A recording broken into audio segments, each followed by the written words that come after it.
Good morning again.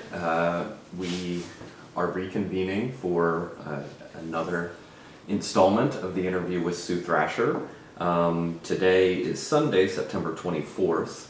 Again, I'm Andy Reisinger here with Tracy Drummond at the home of Sue Thrasher,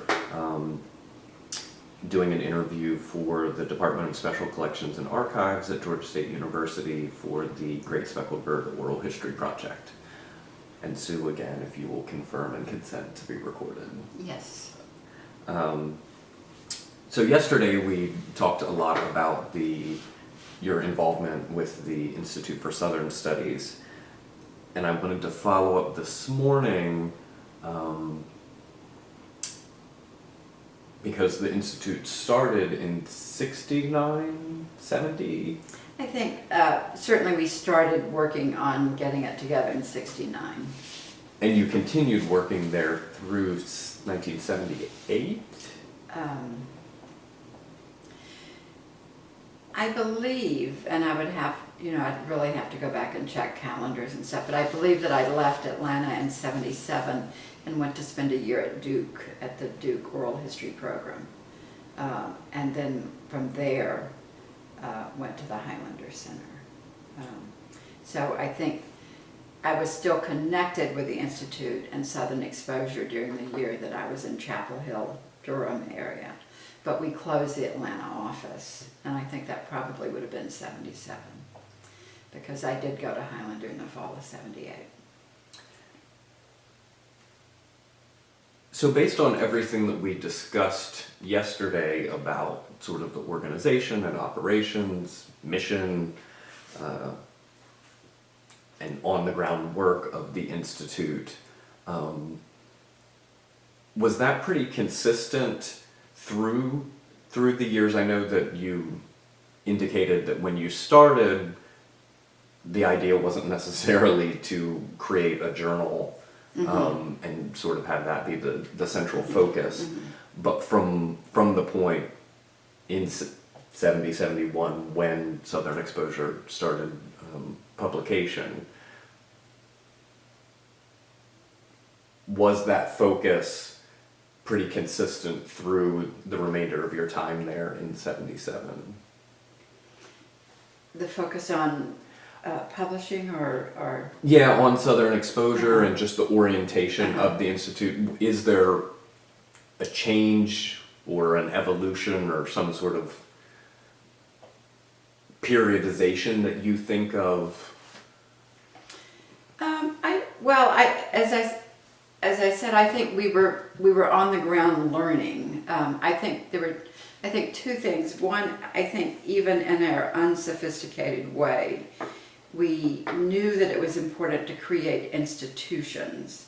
And I'm not sure we would have phrased it in exactly this way, but I think we knew that it was important to create institutions and our organizations that were our own and that we could make work for what we thought of as this progressive movement.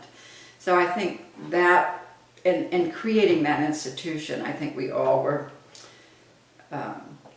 thinking that was an important element of it, and sort of protecting that as a progressive institution was an important element of it. I think in terms of, and I think I said this before, I think that we did not envision Southern Exposure. Julian Howard and I did not talk about a quote journal. And when we were talking about the Institute for Southern Studies, we talked about maybe special reports or research or whatever, but I don't think we had in mind trying to maintain a journal that had a regular publishing schedule, and that was very hard to do, in fact, once we started on that road. But I do think the journal helped solidify our work, and not solidify, but direct our work in many ways. So I think we grew into those more than, and maybe stumbled into those is perhaps a better term, but I think we just were learning as we went along. And I do think that important period between when I left the South in 1966 and returned in 1969 to start the Institute, I do think that there was a huge difference in the Southern movement during those years. I mean, there was just, SNCC was gone as a quote organization in the same way it had been. The anti-war movement had developed steam. We had been part of a civil rights movement, a freedom movement, and by '69 there was a large national, not Southern, but national anti-war movement, and the Southern civil rights movement had changed. So the political landscape was entirely different than when we first began the talks about forming an Institute for Southern Studies. So I think that shaped a lot of how we responded to it.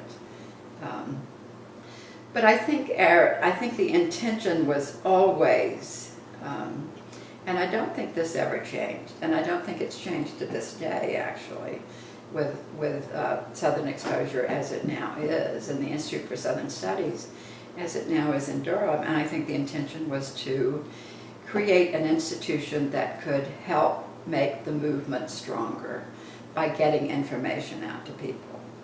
Now, the one thing I felt that I personally learned later when I went to, and only when I went to Highlander and began having discussions with Miles Horton, I felt like, I think I had this naive thing at the time that if we put out information that people would use it, and that all you had to do was get information to people and people would use it. And I think that's a very flawed political analysis, and it doesn't hold up. And so I think you have to do education, and you have to understand what kind of information people need, or be more attentive to listening to what movement progressive people are telling you they need, rather than saying, if we do this study on defense spending, people are going to be appalled about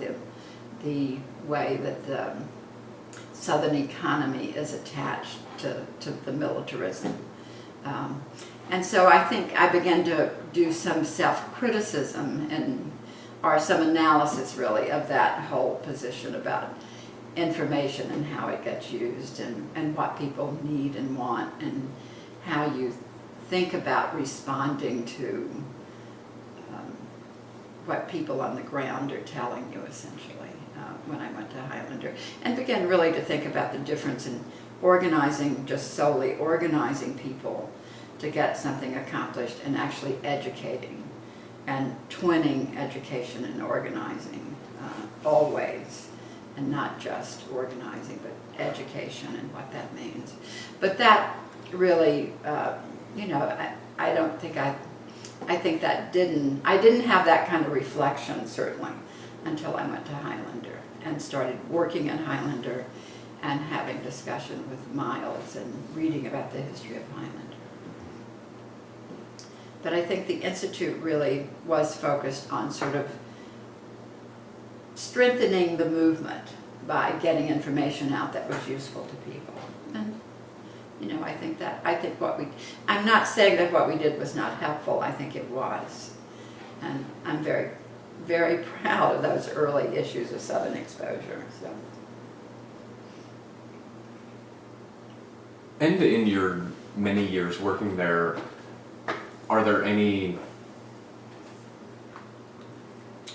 projects, initiatives, issues of Southern Exposure that you worked on that stand out most in your mind, that are most meaningful, for good or bad?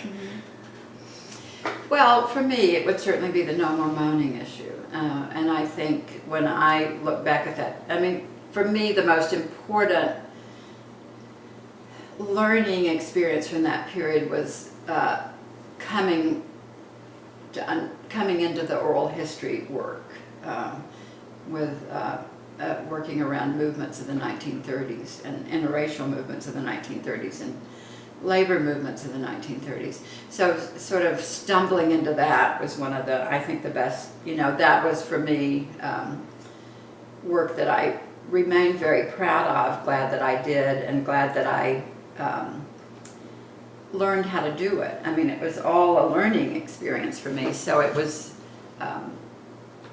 really finding my way with it, but being able to find my way with other people. I mean, and I think that was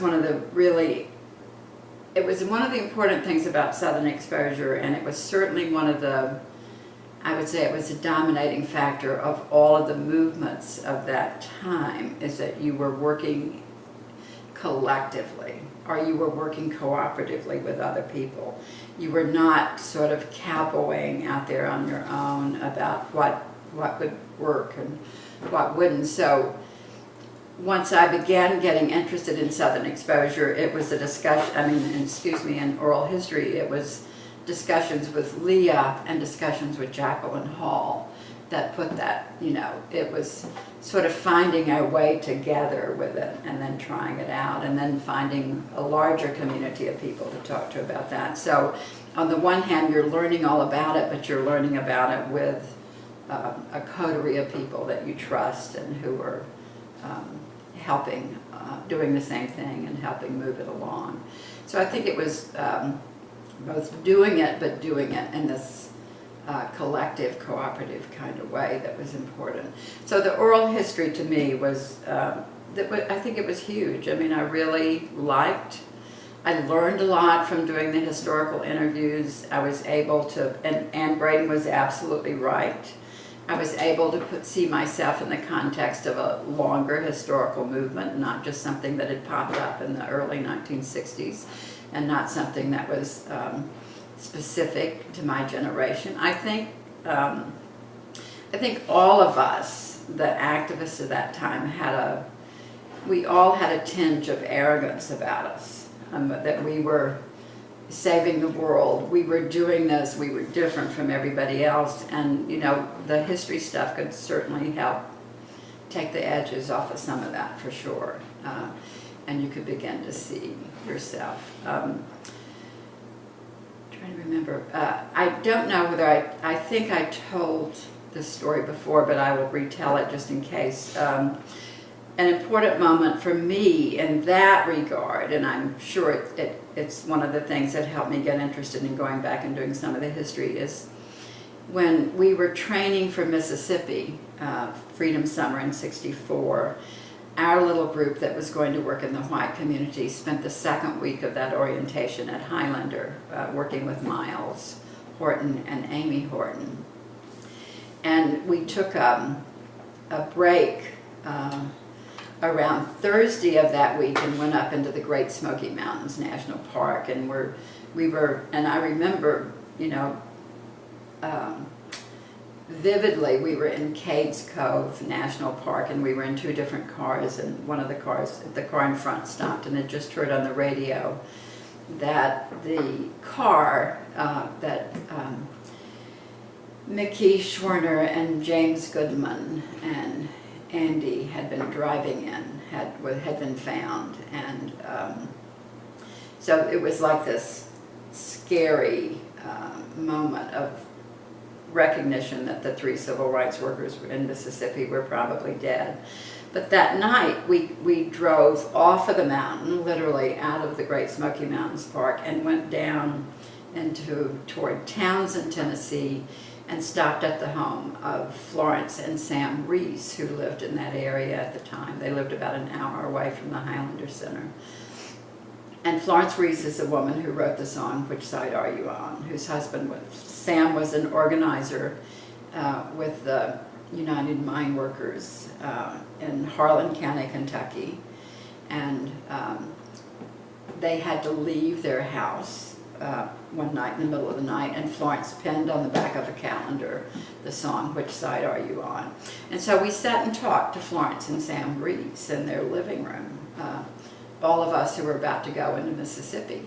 And so you have this, I don't remember how many we were, 8 to 10 people sitting in this living room on this mountainside in East Tennessee, talking with these two older people about Harlan County in the 1930s and the origins of Florence's song, but not just about, I mean, it wasn't about the song as much as it was about what was going on in the mine wars in Harlan County, Kentucky in the 1930s, and Sam's role in it, and then Florence penning the song. So it gave you, it rooted us, I think all of us, in history, and in a history of struggle in a way that wasn't there before. I mean, I think it was a defining moment for many of the people in that room, but it certainly was for me, to understand that connection between progressive struggle over decades of time, and to see and to still feel the strength of both Florence and Sam. I mean, you could not be in their presence and not understand this backbone and courage and that they had demonstrated and worked from, and it was to me it was very inspiring. So I think that was important, and I've sort of forgotten where I started out with that. So you'll have to remind me. We were just talking about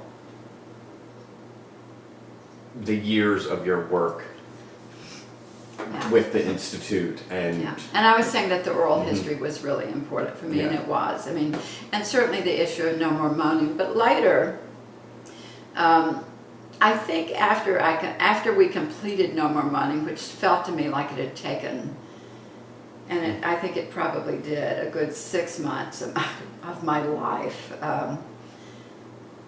I wanted to do something completely different, and I went to Nashville for a week and stayed in the house of my friends Ed Hamlet and David Doggett, who happened to be living in the same house together.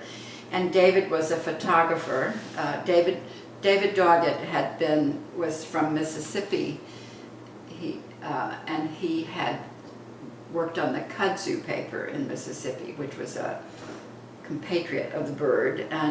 But David was then in Nashville, was getting interested in music, was learning the steel guitar, the pedal steel guitar. So he was there. And I went to Nashville, and I just decided I was going to do all these interviews on country music. And I don't actually know whether I thought we would do it in Southern Exposure. I think I did think I was doing an article for Southern Exposure.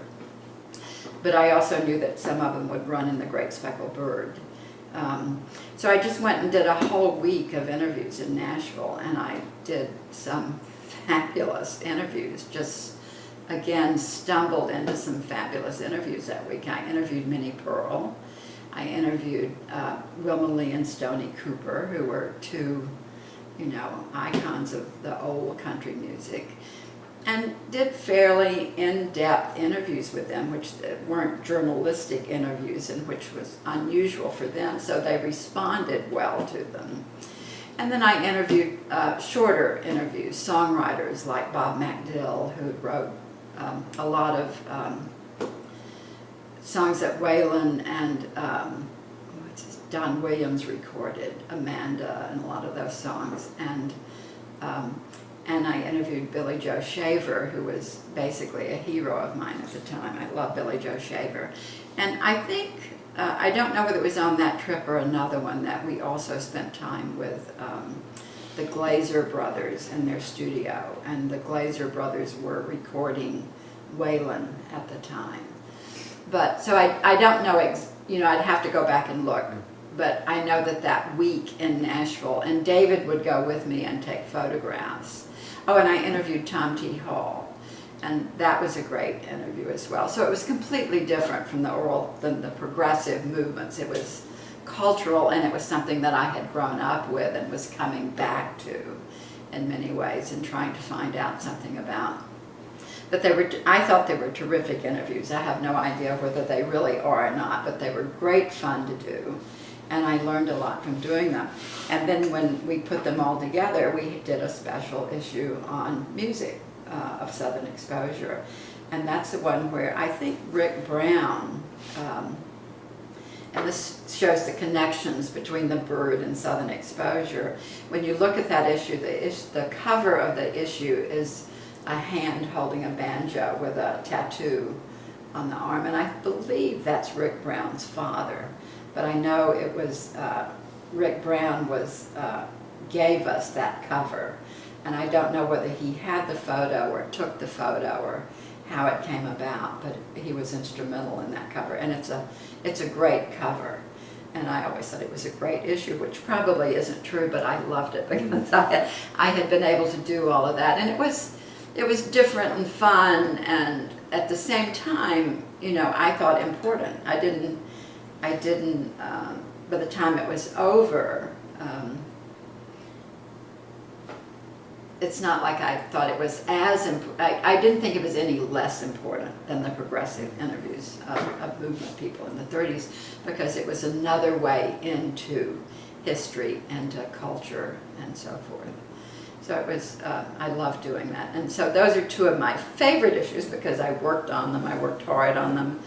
But I do think that, I think the first issue of Southern Exposure is probably the most important issue. Just because it pulled together our early work, and because defense spending and the Southern economy and the impact that the defense dollars had on the South at that stage, I think was an important issue, and it was something nobody else was doing. No one else was looking at that and thinking about that and doing that. So I think it is very important. And even though I think, and when I look at No More Moaning, you know, I think it's I call it raggedy around the edges. I mean, it's not, you can tell that it's lacking in professionalism in a certain way. And yet, you know, I'm staunchly proud of it, because underneath it, there's something, underneath that lack of professionalism, there's something coming out that's new and different and sort of radical. And you know, I think saying, this is who we are, and this is what we believe, and this is who our heroes are, and this is important, so pay attention. So I think it was important. And when you went to Nashville, it sounds like you knew that you were going up and wanted to explore country music. How did you gain access, like, in the confines of a week? I know. And it seems like it was sort of a spur of the moment, or a quickly planned trip, and then all of a sudden to be in a week to get to interview all these people. Yeah. And with the progressive, like the No More Moanin', you've talked at length about, well, you had been involved with this person at Highland, like people that you could call that could make introductions. Like, how did this work for Nashville? I think that Nashville was a different place then.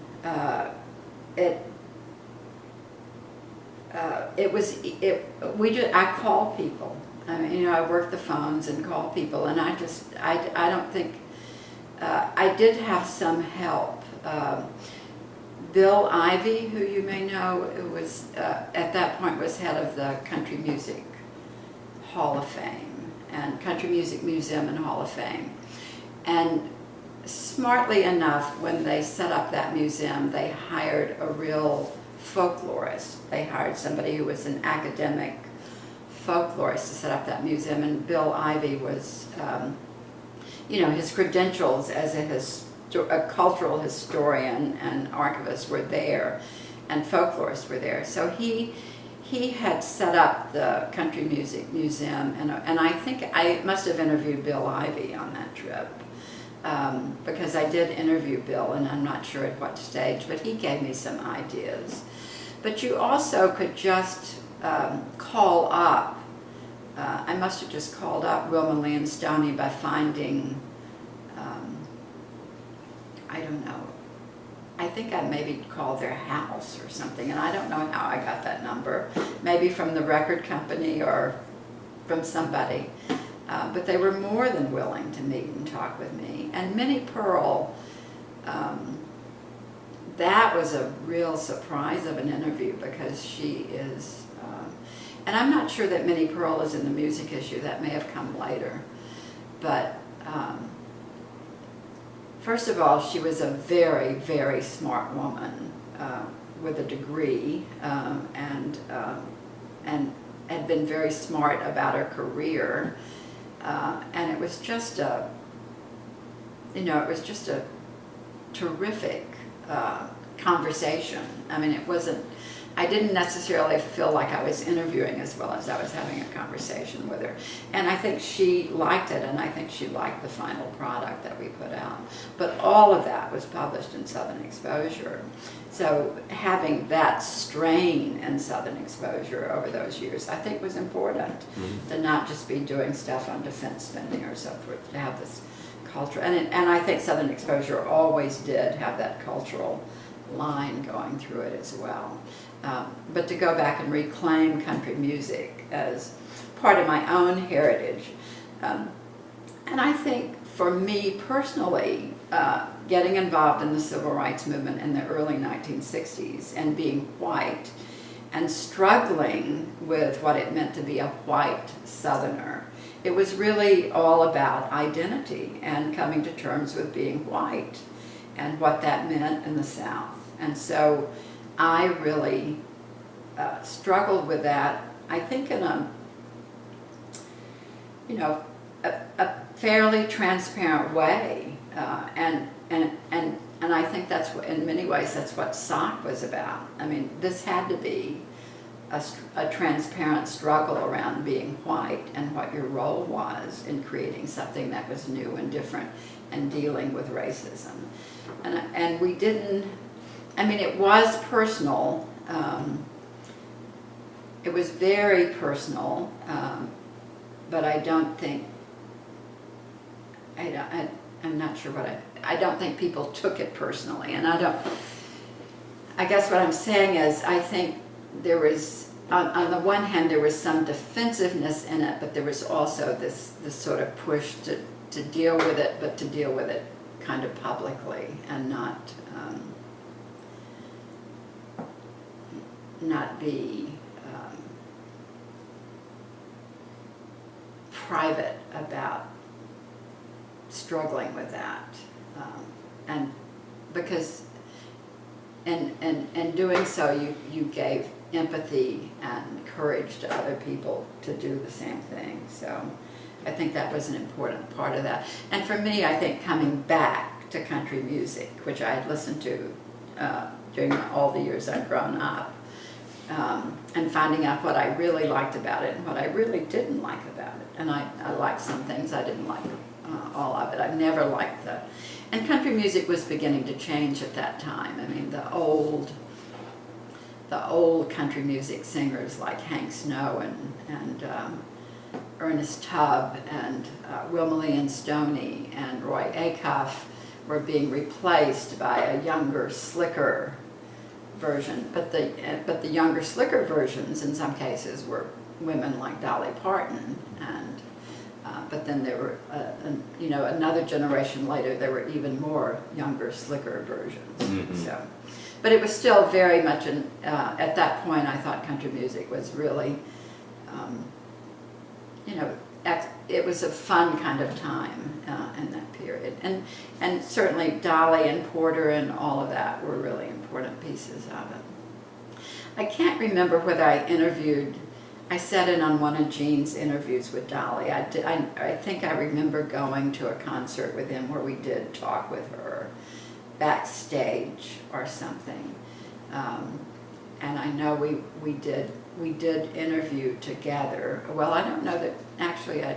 I think it was Gene, and I interviewed Waylon and the Glazer brothers because the Glazer brothers were recording Waylon at the time.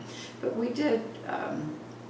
There were a number of times where we were in concerts or talking with Waylon Jennings and the Glazer brothers and Jesse Coulter, and that's how I came to Billy Joe Schaefer, who was writing many of Waylon's songs.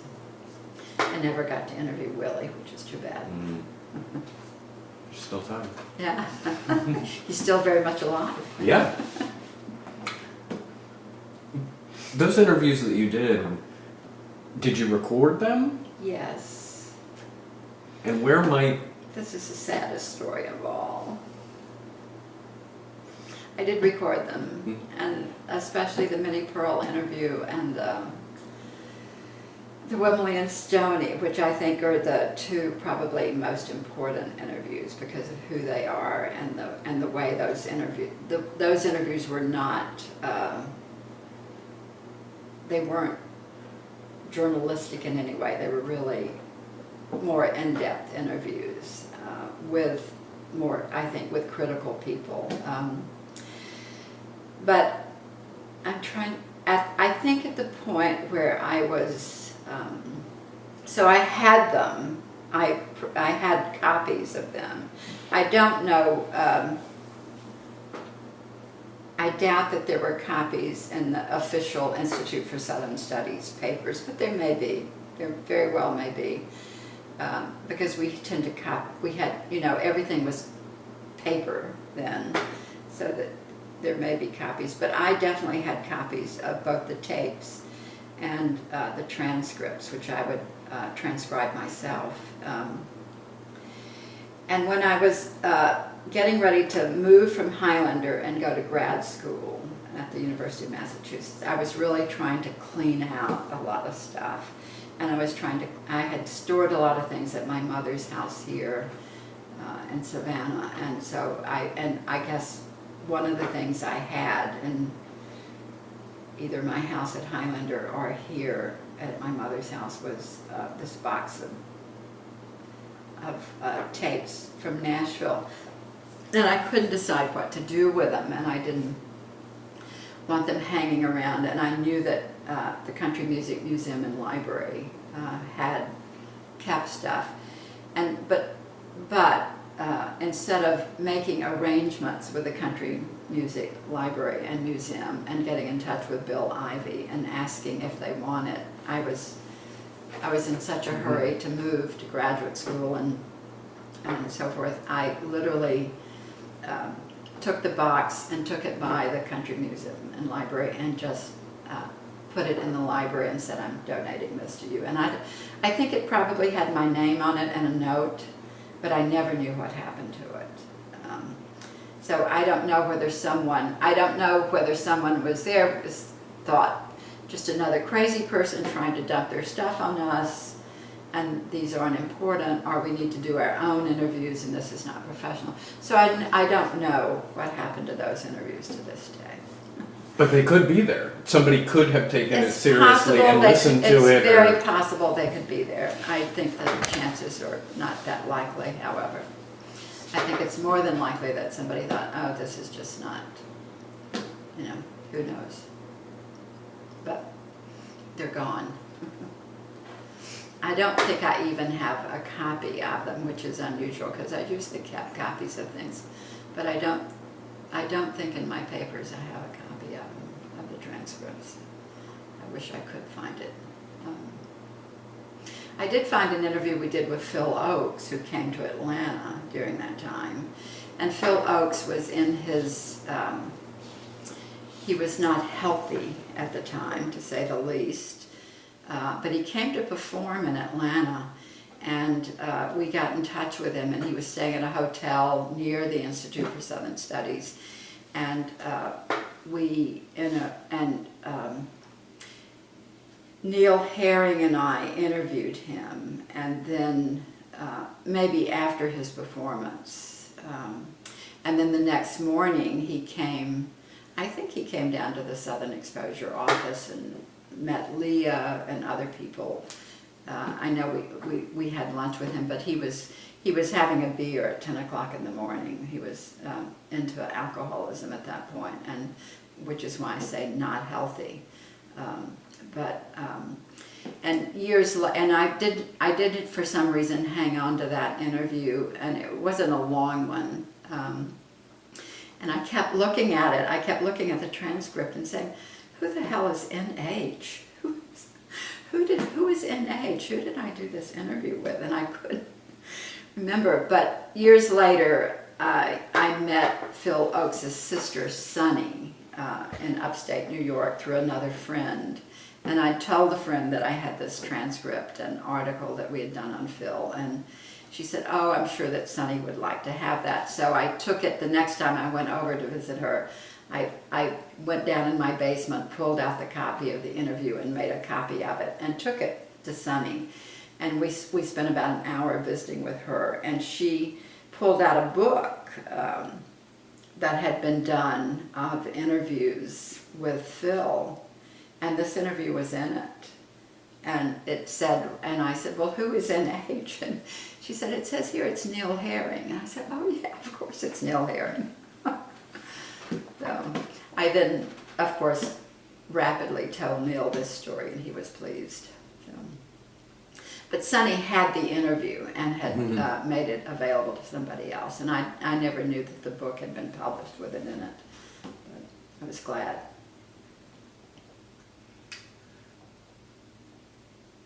All of this, I should say, much of this, if you've read the issues of The Bird, but I don't think I did anything at that point for Southern Exposure that didn't make it into The Bird in some way, in shorter form.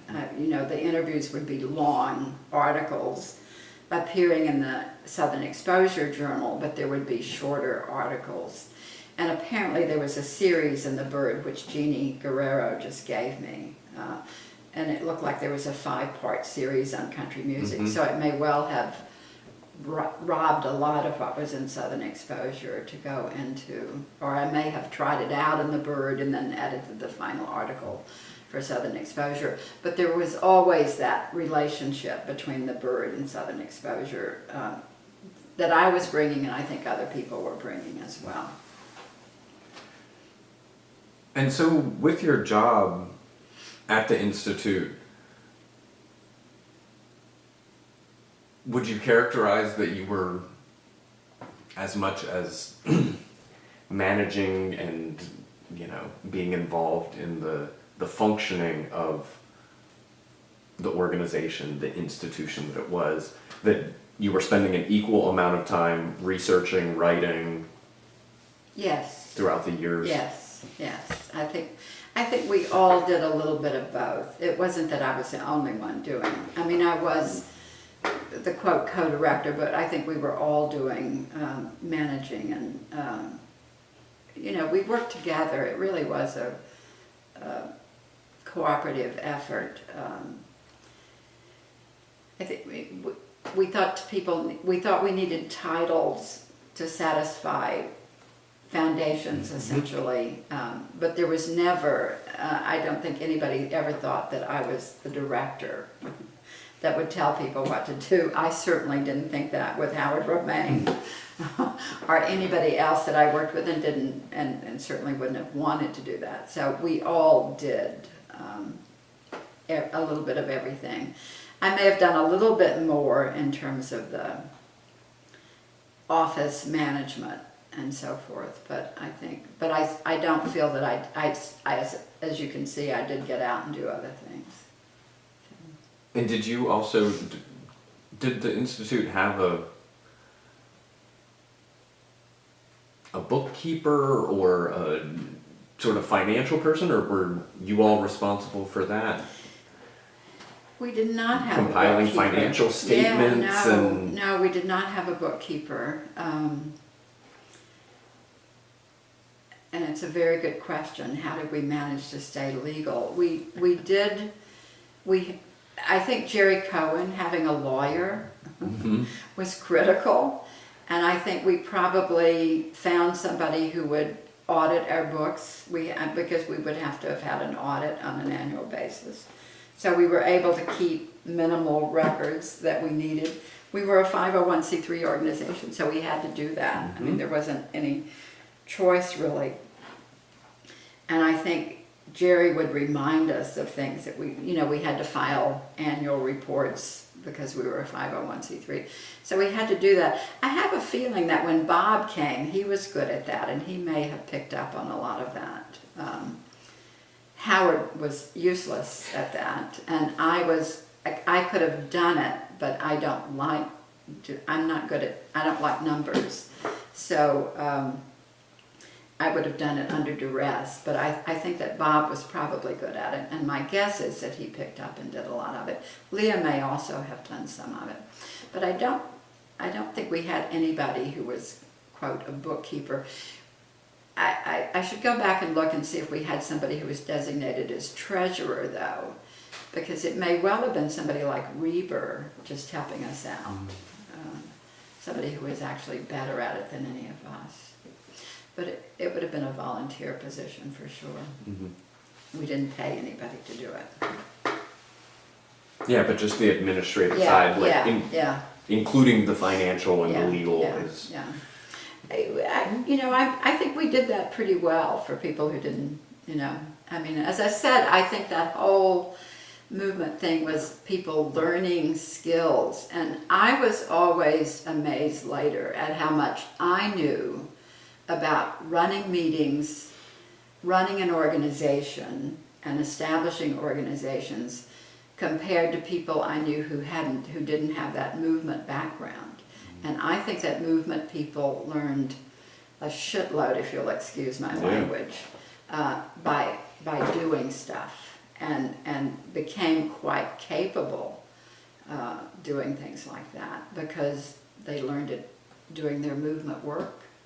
I mean, think about the people who put together the Great Speckled Bird and the business that became over time, and the skills that were involved in there. I mean, when we went to put together Southern Exposure, Stephanie Coffin was, had learned layout and design from her work on the Great Speckled Bird, and other people as well. We pulled in other people who had done that. So there was, people were gaining skills rapidly and using them rapidly.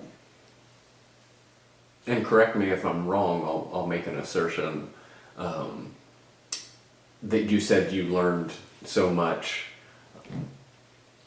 and Braden charged you with looking to the longer history of organizing in the South, which you took seriously, and I think other people probably received that same message, and learned a lot about the movements, but also, and here's my assertion, that in meeting with all of these mentors, figures from the past that had also worked in organizations, I would think that you also picked up knowledge from them about the day-to-day operations of organizations and Yes, yeah. work of Yeah. keeping it all together. And I would have picked up more had I known what the right questions to ask, which I didn't always know. And it took me a while in doing the interviews, to learn that people brought their own organization to a story, and I needed to let that happen rather than direct it myself. Because I was too nervous in the beginning, and I also think the Oral History Association was not particularly helpful in this way. I think the Oral History Association, the guidelines were that you had your questions and you sort of knew what you needed to get to add to the rest of the historic record. And the interviews weren't necessarily those long oral history interviews where people could bring their own organization to their story. And it wasn't until Clay East, the interview with Clay East, and not during the interview, but when I was editing it and really looking at what I had come home with, and understood that there were stories embedded in that interview that I never would have gotten on my own, and that those were the key parts of the interview. Those were what made the interview, what gave life to his story, and the story that I was trying to get were his own stories that I would have prevented him from giving by my own questions if he had allowed me to. Fortunately, Clay was not to be overrun and push forward with the story he was going to tell, and it was terrific. And after that I thought, I've learned something here. I need to be a little bit more humble when I'm out doing these interviews, and that's what it came down to, really. Was there anything else that you'd like to say about the Institute? I know when we sat down this morning, we were like, we're going to get to the bird today. Well, I'm bringing in the bird.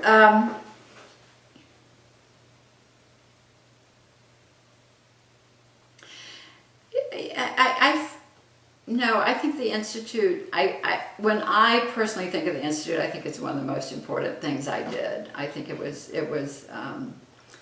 I think the vision, I think we had a vision that was a good vision, and that we made it happen. And I think the fact that there is something that's new, the Institute for Southern Studies, it's based in Durham now, is a different structure, different format, but the vision is still very much the same, I think, about getting information out to people and supporting progressive movements. So I think it was an important, I think it was an important institution of its time. Not large and not major impact in terms of organizations like the Southern Regional Council and other organizations like that may have had more funding and were able to do a lot more. But I think we did good work, and I loved it. I mean, the other part of it for me is that we were our own drivers, and that was important to me then, and it's still important to me now.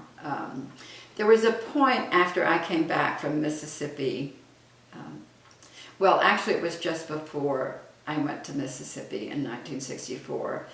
I actually think I went through Atlanta I went from Nashville to Atlanta, and I did an interview, and I don't remember what these positions were called. I think they were called Civil Rights Fellows or something to that, and I don't remember I don't think they were attached to the Southern Regional Council, but there was a way in 1964, 65 where you could have gone toward a more professional activism role by becoming sort of,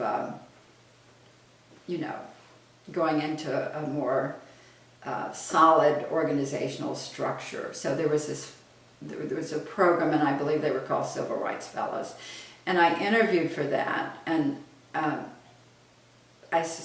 think I must have been offered a position, but I remember thinking, this is not what I want to do. Because we were already, when I went into Mississippi in 64, we were talking about SOC. And I made the decision, a clear decision on my part, that what I wanted to do was to go back to Nashville and work on SOC for $25 a week rather than do this particular thing over here, which would have been more money, much more of a professional position, would have been much more related to the human relations communities, but it would have been continuing to work in for good things and civil rights activities. But there was this activist organization over here that didn't pay anything, but that allowed you to be a part of making something. And I made that decision, and I was pretty clear about what I was doing when I made it, and I never regretted that, and kept making that decision in many ways for a long time. The first 20 years of my professional life were all in social change organizations like that. Mm-hmm.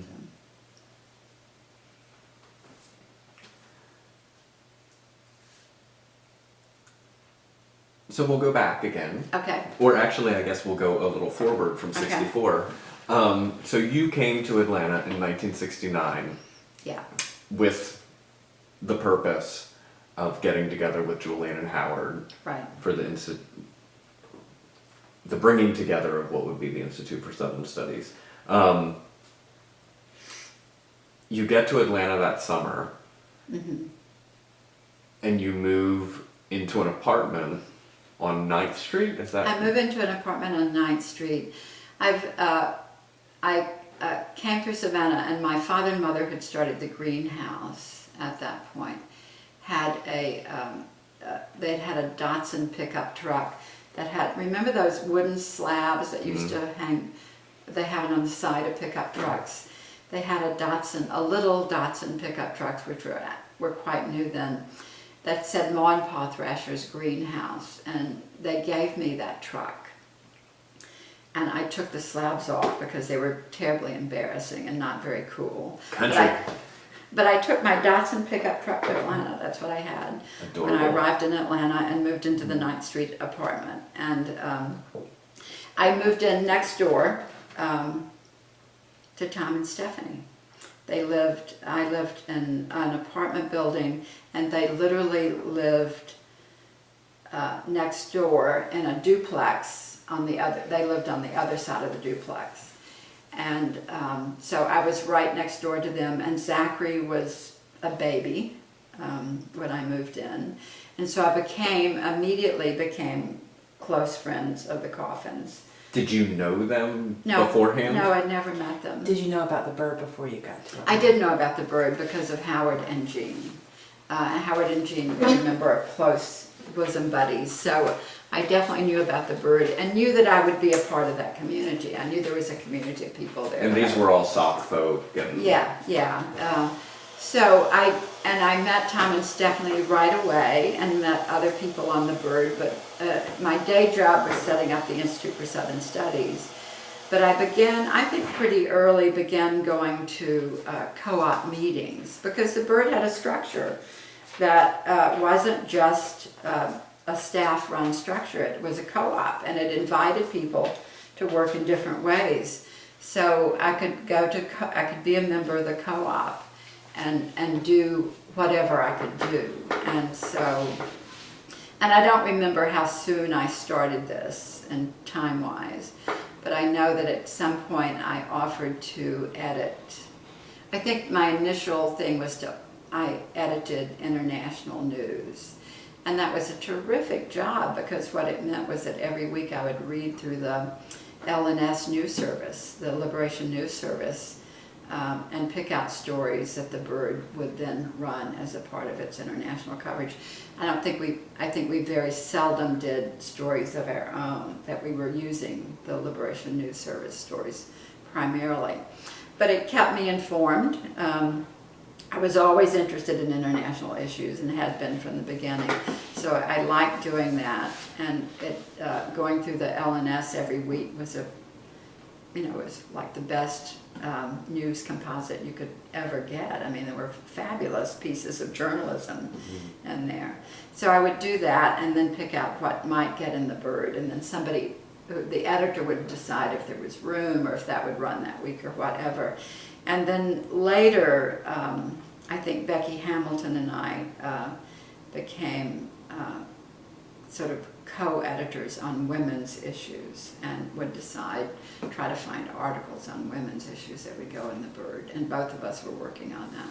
But I began to meet all the bird through attending the meetings through the co-op meetings. I met all the other people. I knew Nan already, Nan Guerrero. So I knew Nan, I knew Jean, I knew Howard, then I met Tom and Stephanie. I met Jim Gwynn and Pam Gwynn, Rick Brown, Becky Hamilton, Roger Friedman. I'm not sure when Roger came, but they're pretty early. I don't remember when Steve came, but I had known Steve through SOC. So there were lines going through the bird that came out of the SOC connections and the Southern Movement connections. And at the same time, I was also rekindling connections with folks that I had known through SNCC, Julian and James Bond being part of that, and working specifically out of Julian's office on Institute for Southern Studies, but also connecting with some of the SNCC folk who were still around, and one of whom was Donald Stone, who was in it, and he may have come a little bit later, but there was the Black Workers Congress was in Atlanta. A guy named Rick Reed and Don Stone were involved in that. So there were, getting in touch with various progressive folks in the city and touching base with them. And also beginning to, through setting up the Institute, meeting people like Clinton DeVoe, who was working on the Southern Elections Fund, I think it was called. And Connie Curry was then, I think, working with Andy Young's office in Atlanta. So there were, I had a group. When I moved to Atlanta, there were people that I already knew. So it was a fairly easy move in terms of establishing community for myself. But, and easy for me to get involved in the Bird because of the people that I knew. Had you? So I didn't do big things on the Bird, but it was consistent, and it was, for me, that was important. As I said, it gave me an outlet for both keeping in touch internationally and following along what was going with that, and then also the women's stuff. And being a part of a collective. Mm-hmm. And testing ideas of things Right, you were right. And sitting through interminable meetings, because that's what it's all about. Where everybody talks forever, which I had lots of experience with from SNCC and SOC meetings, but because they would go on and on and on. And as I said earlier, we learned how to run meetings. We didn't learn how to run them very well for a long time, because people did talk for very long times. But I began going, and I think,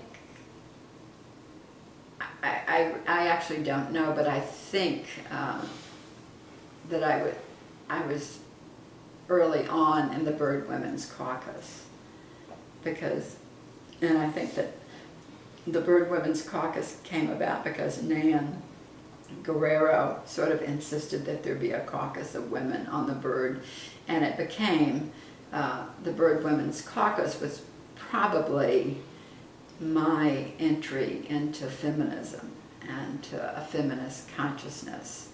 I've always said in previous interviews, and thinking about it, I've always credited Atlanta Women's Liberation, but in fact it was the Bird Women's Caucus that led to Atlanta Women's Liberation, led me to Atlanta Women's Liberation. So I think it was through the Bird Women's Caucus that was sort of the first time that I was in a group of women that dealt with women's consciousness. And then Atlanta Women's Liberation was the first, quote, consciousness-raising group that I was a part of. And both of those were absolutely critical to me. I felt like that consciousness about being, which is not to say I had not struggled with it, but I had not made it a priority. I had always not seen it as not only had I not made it a priority, I had not politically seen it as a priority until this time. And I began to both make it a priority in my personal life and began to see it as a political priority through that time with the caucus and with the Atlanta Women's Liberation, and feel that that was a very important movement. And part of it, I had talked yesterday about the group of women in Washington trying to organize the secretaries at the Institute for Policy Studies. And early on, when I had been at the at SOC and been the only woman on staff and a staff of men who were sleeping around with other women's staff, had thought, I've got to figure this out. And I had read the only thing out there was Betty Friedan's book at that point. And I had deliberately sought out that book and read that book, and I essentially, I didn't literally throw it against the wall, but figuratively I did, because it was about middle-class women and had absolutely nothing to do with my background, my working class background, or my situation. It was written toward middle-class women, and so it did not help me at all. And I didn't find anything else that did until I came to the Bird Women's Caucus and began, and I think it was a consciousness raising work. I think it was that same kind of work around identity that I had done around being white and Southern, and came to that then focusing on what it meant to be a woman in this movement and what it meant to be, what gender meant in society. All of that came through that time. And that was really, I give a lot of credit, or, I'm grateful to the Bird and to Atlanta Women's Liberation for giving me that. I think it was a great gift. I don't remember what else to say about the caucus, though. But the caucus was sometimes fraught. The men weren't that keen, and the caucus would report to the co-op. When we had a co-op meeting, there would be a report from the Bird Women's Caucus, and sometimes that would be tense, sometimes not, often tense, because there would often be demands that were being made. So it was that, it had that feel of that change, where change was, you were on the ground with change at that moment, where relationships were beginning to be shifted, and behaviors were beginning to be called out. And all of that was revolutionary, because it certainly had not happened in SDS, it certainly had not happened in SOC, and it had only begun to happen in SNCC, I think. Although SNCC did it probably more than any of the other organizations. Or if they did, from what I've read and have been reading recently about women's liberation and some of these things, when topics were raised around gender issues and demands were beginning to be met, and problems in relations called out, just absolute dismissal by the men, and literally laughing women away from the microphone or from the her spot, her position in the meeting. That, and then just the underlying assumption that it was sort of the men who should be the leaders, were, knew more, and when you looked around,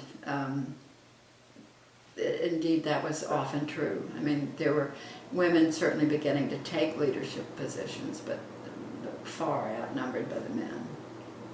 I went to an SDS reunion after I was in graduate school at UMass, and so I think it probably would have been, it was after we had started working on the book, Deep in Our Hearts. And so the women who worked on Deep in Our Hearts, who were also associated with SDS, decided that we would get together. We would go to the SDS reunion, and we would get together there, and we would also talk about our book there. It hadn't come out at that point, but it was in publication at that point. So Casey Hayden was there, Dorothy Burlage was there, I was there. I can't remember who else, but I know the three of us were there and talked about the book. Maybe Penny Patch was there. But on the second day, and this had to be early 1990s, so this is long past, the women's, we're long past consciousness raising at this point. But on the second day of that SDS reunion, there was an open mic for people to make comments and things. And it was a plenary session. And I left about a half hour or 45 minutes into it. And when I walked out of the plenary, there was a microphone in the middle of the room, and there were 12 men lined up at the microphone. And women had been just leaving the room. Prior to my leaving the room, other people had left the room, and at the point where I left the room, I would say the room was at least 3/4 empty, and within another half hour, it was pretty empty. And whoever was at that microphone was talking to men in that room. There were very few women there. But I was stunned that it could still happen at that point. And there would be that lack of consciousness from the men lined up at that microphone about what was happening. But people were just simply leaving and going outside and having the conversations. Yeah, They could have conversations. I was going to say, did you Yeah. end up going Yes, and I talking? went outside and had conversations with people who were outside. So, in fact, I went outside and had a very important conversation, which I guess I should talk about, which is not getting us, this is going forward and not getting us on That's the fine. bird. We'll come back. I'm taking notes. Appropriate now, I think. Mike Klonsky was at this reunion, and Mike Klonsky had been one of the major people who had undermined SOC as an organization through SDS. You know, the end of SOC was that it was sort of demolished by SDS, who thought there should be no predominantly white organization in the South. You should get my facial expression in this interview if you can with that. And I had never really had a conversation with Mike Klonsky, but I had harbored really ill feeling toward, well, he had been a part of the, what was it, the revolutionary, RCP, the Revolutionary Communist Party. I thought they had made very bad decisions, especially in relationship to SOC. I had disagreed politically with most of the things they had done, so I did not have warm, fuzzy feelings toward Mike Klonsky. On the other hand, I knew that both Mike Klonsky and Bill Ayers, who had been weatherman, and weatherman had also been responsible for the demise of SOC. And I think what I always thought that SOC was the first sort of casualty of the fight between the RCP and weatherman within SDS. But so Bill Ayers, I don't think was at this, maybe he was at this reunion, but I don't remember him being there. But Klonsky was there. But I knew that Klonsky had, like me, gone back to school and gotten a graduate degree in education, and that he was working in education and doing similar things to me. So I knew, sort of intuitively, I knew that he had changed and grown and was a different person. But I still harbored not such good feelings. And we had not talked, and I think he knew who I was, and I certainly knew who he was. But we hadn't spoken at this reunion. This was the second or third day of it at this point. And so I just sought him out. I saw him and I thought, you know, you really need to get past this. You just got to get past this and grow up a little bit here. And so I approached him and I said, I really just wanted to ask you why you did it. You know, I really need to know why you did it, why you decided that SOC should die as an organization. And his answer to me was not, it didn't help me. He said, I don't know. He said it was all, you know, he said it was all a blur, and I don't really know. And I believed him, because I know that things could be blurry, and that you couldn't remember why you'd made certain decisions at his time. But he didn't try to defend, he certainly didn't defend this decision either. And then we got past that and we could have a talk about education. So it was, you know, it was important. And I did see Klonsky later at meetings in Chicago, a conference in Chicago that Charles Payne had me out for on education. And Mike came and his wife came, and we did talk and were friendly and got over it, so to speak, in terms of that old bad stuff that I think, you know, can certainly linger. And I found that stuff lingering. When I was interviewing people in the Southern Tenant Farmers Union and the fights between the socialists and the communists in the 1930s, that stuff could linger. And so I was aware historically that could linger and be very debilitating and ugly, and I didn't want to hold on to that stuff. But I was holding on to it until I think I did let it go after that moment. And I could then see Klonsky as a whole person, not as somebody who had in 1968 or 69 had done this, participated in this act. So How did you? doesn't mean that I disagree with him on politically stuff, but I could see differently. How were you able to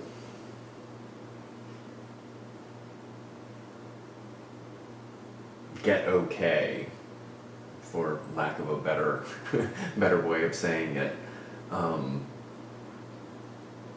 with what had happened without having a clear explanation Yeah. from, I was frustrated by not having. or an under, Yeah. did you come to an understanding? No, or I did not, and I was frustrated by not having a clear explanation. On the other hand, there had been an important SDS reunion prior to that one, where there had been the come to Jesus moment with the weather people about bombings and what they did to SDS, which was essentially to destroy the organization.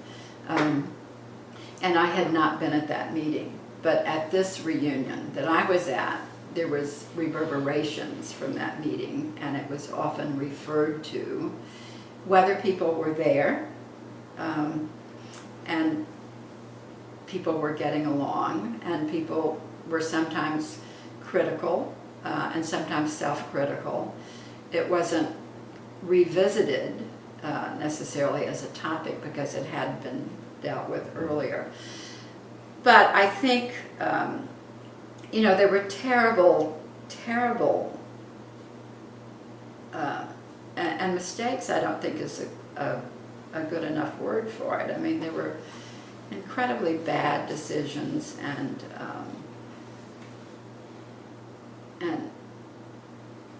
a move toward violence that I totally disagreed with and thought were destructive to the movement, were very destructive to the progressive movement, and to SDS, which was not at all, the majority of people who were in SDS and SOC were not represented by the people in both organizations that went toward those rigid Marxist-Leninist lines, essentially. And Weatherman, I wouldn't call a Marxist-Leninist line. It was much more, I would call it much more adventuristic. So there were terrible decisions that had been made, and yet part of, I think, people dealing with that and dealing with the people involved with it is that there had been some self-criticism and some coming to terms with it over the years. Now, I went to hear Bill Ayers. Bill Ayers his book came out about when I was in grad school, again in Amherst, and he came to speak about his autobiography, which came out right after 9/11. It was like the worst timing in the world, where he talked openly in the book about an attempt to blow up I can't remember whether it was the Capitol or the Pentagon, but it was something where they had talked about planting a bomb. And so the book got really, really seriously bad reviews. I still thought my criticism of, and Bill Ayers is, a noted, very highly revered in education circles for his work on education. And I knew that Bill Ayers had been in touch with Miles over the years around education issues, and that Miles was one of his sort of heroes, and that he had consulted with Miles and talked with Miles about education.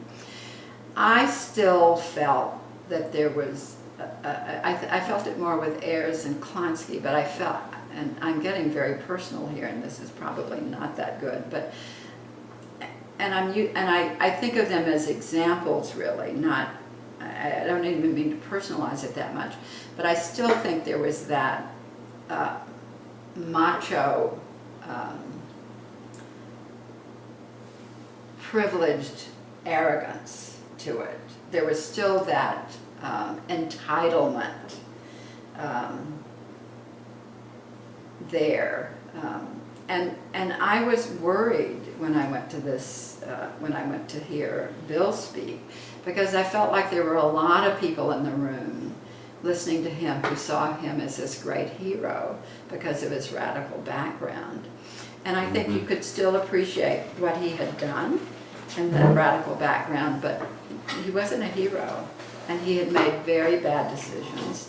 And while he admitted to those, he did not linger and talk about those. And maybe that's too much to ask, but I don't think you can. It's just too male for me. And the bottom line is that is extraordinarily male, and it was just I can't abide it in the end for that reason alone. So Say more about there you have it. Say more about that, of what specifically is so extraordinarily male. Well, it is that entitlement and that level of arrogance and not wanting to go deeply enough to sort of really unravel why you might have made those decisions, or even, you might have a political analysis of why that was a mistake, but you may not have gone deeply enough personally to understand why you made that mistake. And I think that, and I'm not I don't mean to be, essentialist here, because I think there are women who would have the same kind of issues. But for me, I think that is just deeply male. I think that may have been the first time I've phrased it like that, but I stand by it. Had you known either of these people personally, not necessarily No. No. No. Back in the 60s? No. Yeah. The people I knew in SDS were completely different. Paul Booth, Clark Kissinger, who went off on his own kind of thing, but he was never into violence. Those were the people who had kind of mentored me in a way as the executive director of SOC, because I was starting a new organization. They were in the SDS office. They were incredibly helpful to me. What is her name? The woman out in California. Anyway, there were people. Those were not the people that I had known. Tom Hayden, Rob Burlage, Paul. Paul. I want to say Anka, and of course that's totally weird. It'll come to me, sorry. But I knew people prior to the crazy period in SDS. So I did not know the crazy personally, and didn't particularly care to know them personally once the people who were at the meeting at Mount Beulah, I did not know. Mark Rudd was there and Mike Klonsky were there, both representing their particular factions of SDS. And that was remind me what the Mount Beulah meeting. Oh, the Mount Beulah meeting was the meeting that SDS and SOC, elements of SOC called, that disbanded SOC. Okay, and yeah, did that's away what I with was SOC. thinking. And Mount Beulah, and I'm sure I talked about this early, the thing that offended me the most about that was that Mount Beulah to me was a sacred place of the civil rights movement, where black and white people had come together and fought hard to get people the right to vote and to get people not killed and so forth. And then you had this ridiculous charade one group who thought there should be a black belt nation in the South. I think that was maybe RCP's position. And then Weatherman's, I'm not sure, but in any case, they didn't think there was room for an all-white organization. And the irony of it is that I did not think that either at the time, and I don't think that many of the founders of SOC thought that SOC should continue as it was at the time. I think what we had done, and that time was over. And by 1966, I would have been in favor of either disbanding the organization or changing it in some ways, but not for those reasons, and not in that way. But I do think there should have been, changes inside the organization for sure. But by that time, I think, and I don't know the story because I wasn't there. And in many ways, I've often thought I was too naive about politics or something. SOC was much more, what's the word, ideological and partisan, and the fact that there were people who were Communist Party members, either working in the organization or on the staff, and there were other people who were in the revolutionary. So SOC had been affected greatly by all of this, these divisions and so forth going on within the radical movement at that time. So it was a very different organization. Did folks know going into the Mount Beulah meeting what was going to go down? Yeah. Or yeah, that it was going to be yeah, a contentious? Yeah. And did you make a conscious decision of, I don't need to be there for that? No, I made a conscious decision to go. I think I flew down for it. I got there. I was in Washington, D.C. at the Institute for Policy Studies when it happened, and I went to the meeting. And I think that Ed Hamlet was there and Jean Guerrero was there. And I remember most of the time we sat toward the back watching what was going on. We weren't really involved in the meeting. We couldn't do anything. I don't remember speaking at all during the meeting. I just remember observing it. I may have, but I don't remember it. And I don't know that Ed and Jean spoke up that much either. I just think we sort of watched it. I mean, there was nothing that anybody could do about what was unraveling. So there was no, but I did watch, and I did write an article in the National Guardian of all places. Asked me to write an article about what had happened, and I did. And I've never had a copy of that article, or I don't remember what I wrote. And my friend Connie Curry just gave me a copy of that Guardian 2 weeks ago in Atlanta. So I now have it in there in the folder to read, but I haven't gone back and looked at it yet. So I can see what I wrote at the time. I think I was livid, but hiding it well. Mm. I don't think my anger showed, but I was critical. And did you leave town immediately after? Was there a sort of... I went back to IPS and went right on. I mean, I was already in another world. But like as you left the meeting, like you talked about the SDS meeting that you walked out of, and there are people outside, and you were talking. Like as you walked out of this meeting, I can imagine you walking out with Jean and Ed, I think that sort of looking at each other. Yeah, what happened here? Do you linger and talk, or go get a beer? I think we did talk about it a little. We didn't. I don't remember us trying to, get together. And I think Jean was working with the labor movement by that point. I don't remember exactly, and I don't remember. Ed may have been in Nashville already training to be a nurse. I mean, I think we were already in other lives, and we had set up SOC to support the civil rights movement of 1964.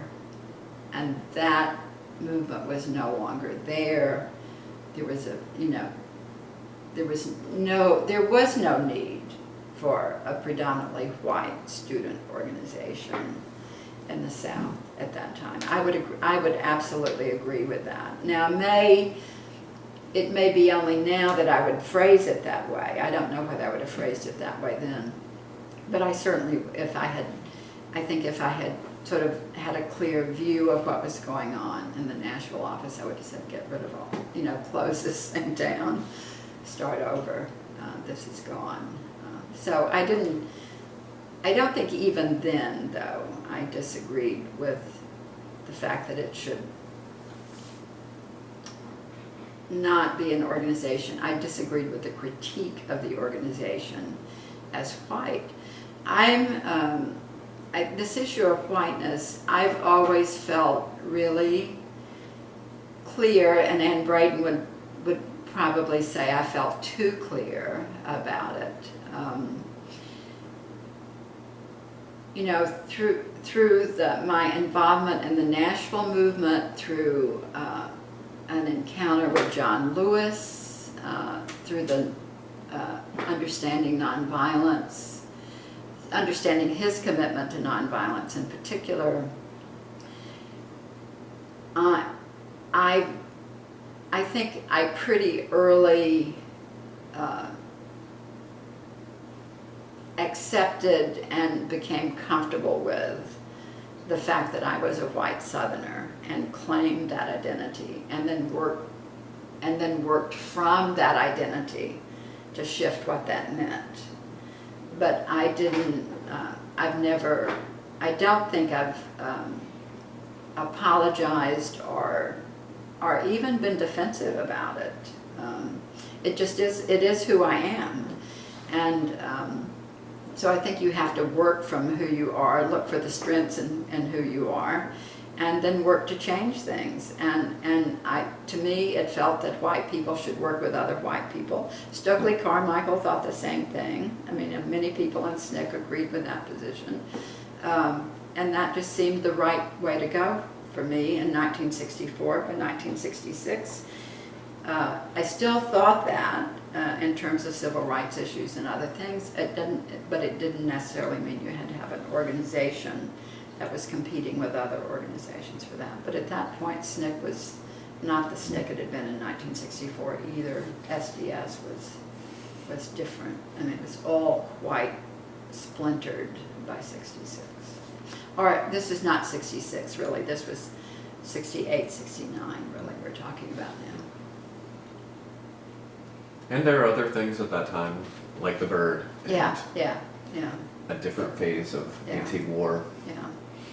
But I think for me, the issues around regional identity, whiteness, and gender were all sort of, I was sort of establishing myself. I was establishing who I was during that period with around those important issues. And I think I certainly got clarity early on the whiteness and the region, and later on gender. And I feel like I've worked from that. I felt that was, deeply ingrained, and that I worked from that since that time.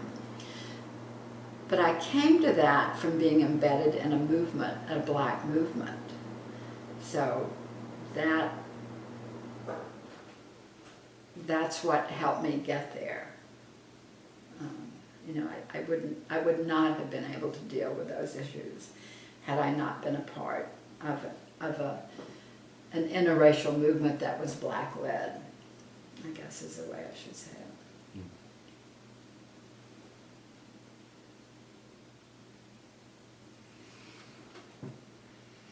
The bird. The bird is always. We keep coming back to it. Yeah. Bird adjacent, it's all bird adjacent.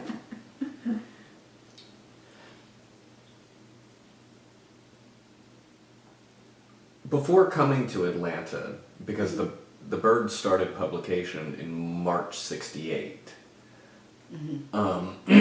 So you come just slightly a year after into its Yeah. existence. Had folks been mailing you copies of the bird? Had you seen any of the issues before? Yeah, I'm sure I had seen it. I don't think I didn't receive it in the mail, but I had definitely seen it and knew about it. I don't think I'd written for it or done any of those things at that point. And I don't even remember when I first wrote for it. Wrote something with my byline or even edited something for it. But I very quickly moved into that community and started going to the meetings. I think it was important living next door to the Coffins and becoming close to the two of them and Zachary. Zachary was like this magical little kid that I adored, this tow-headed little kid. And then what happened after that was, as I said, the Coffins lived in a duplex, and the duplex next door to them became available. And so I literally moved from my one-bedroom apartment into a two-bedroom duplex in the same house with the Coffins, but separated by a wall. But what we did was simply open the back door and go in and out. Did you have a roommate, or you lived? In the beginning I lived alone, and then Doyle Neiman, who had come to work on the bird, moved in. And Doyle was a good friend. We were not partners, but Doyle moved in and shared that place. And then Doyle and I became like a small commune, for want of a better word, although we would never call ourselves that, and we weren't that because we had our own spaces and everything. But Doyle and I increasingly started taking responsibility for helping with Zachary. Childcare, part of the gender stuff was childcare for women, and one of the things I was learning through participating in the caucus in Atlanta Women's Liberation was that everybody needed to take responsibility. So I was delighted to help take responsibility for childcare and right next door in this case it could be. So Doyle and I began doing things like picking up Zachary or getting Zachary to school or just helping. We began having meals together, that kind of thing. Then our house sold, the house, this wonderful duplex in this fabulous location that we all loved and where we had this great setup, suddenly was sold out from under us because we were renters. And at that point we bought a house together. Everybody except me, because I didn't want to own property. I didn't want commitment of any kind. So Doyle and Tom and Stephanie bought the house at 1021 Highland View. And what year is that? I don't know. A couple of years into? Yeah, probably early 70s. Mm-hmm. And because it was in that house that we did the layout work we were there when we did No More Moaning, so early on into the Institute for Southern Studies. And the bird must have still been going at the time. Oh, yeah. But we moved into this house together, and then it really kicked in that Doyle and I were helping. And then Simon came along early on when we lived in that house. So we were both helping with childcare, having meals together. It's great because there were 4 adults in the house, and we would all cook one night a week out of the first 4 days of the weekend, and then the weekend would be. And while I was living with the Coffins actually on 9th Street, we had created what I've always thought was a brilliant, and it was, everybody loved it, Eating co-op. Eating co-op, which was absolutely ahead of its time in terms of brilliance. We had 8 people, and and we had a 2-week time frame. And so on Monday through Thursday, people would take responsibility for shopping, cooking, and cleaning a meal. And so for 2 weeks, all you had to do was show up at 6 o'clock at somebody's home and have a great dinner and then leave. And for all of us who were working in various capacities, it was terrific. And then one night you left work early and went and did the shopping and cooked and cleaned up, and then was over. So, and it was a great way to socialize, and it was a great way to just organize your life. A lot of lessons then about co-oping and community living. And that was a great example of it, I think. And the Coffins had been in it, Jean had been in it, Jean's sister had been in it, Pam Beardsley, who may have been Jean's either wife or partner or girlfriend at the time, I don't remember where they were in their relationship, was in it. And there was maybe Becky or maybe Joe Rogers, another guy who was a part of the Bird community. But it was a great way to live in terms of helping each other and getting things done. Mm. Were you reading any other underground papers in the mid-'60s and contemporaneous with the everything Bird? would come. Yeah, all those papers would come into the Bird. So when you'd go in to look at things, like they would always be there, and you'd scan through them for news. I kept up with the kudzu because I knew David, and had been, had worked with David in Mississippi over some setting up a civil rights conference, and so yes, we were aware of them, and I wouldn't say reading them cover to cover, but aware of them and aware of what was going on inside the pages, and whether there were issues around them, which there were often issues with the kudzu in Mississippi in terms of pushback and attacks on it and so forth.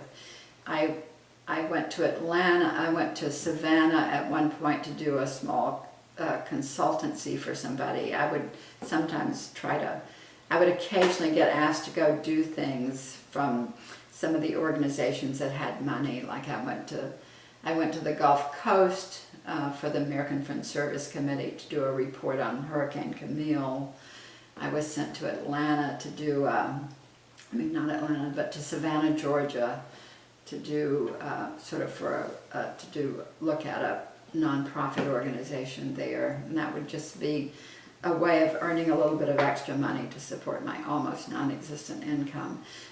And so when I went to Savannah to do this work, I immediately got in touch with a guy there who started the underground paper in Atlanta, and hung out. Savannah. Yeah, and in Savannah, and hung out with him for most of the time I was there. I can't remember his name right now. What was the name of that paper? I don't know, but there was really an underground paper there.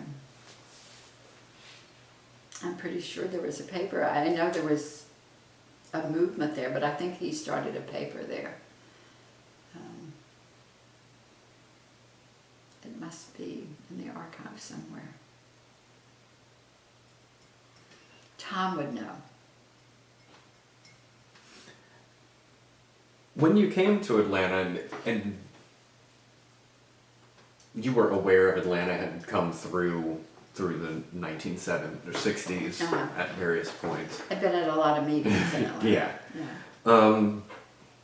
And you had a almost ready-made friendship. Yeah. Group of friends here. Yeah.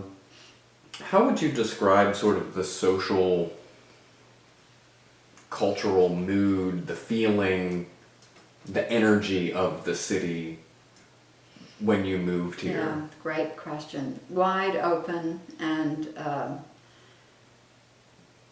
sort of electric with creativity and change. That area around 10th Street was already, at the point when I moved in, was already sort of the mecca for counterculture. And I think what was going on, certainly for those of us who were slightly older maybe at this point, who had come out of the civil rights movement and the early anti-war movement, beginning to figure out relating to this counterculture movement.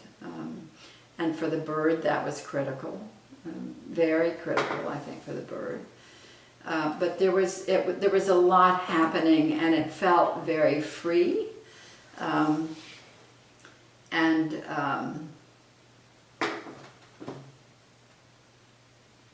I guess slightly crazy, but not. It didn't feel crazy to me. It just felt creative and open, and with a lot of room to make things happen, or to do things like create eating co-ops, or do different things. So it was a good time to land in Atlanta, I think.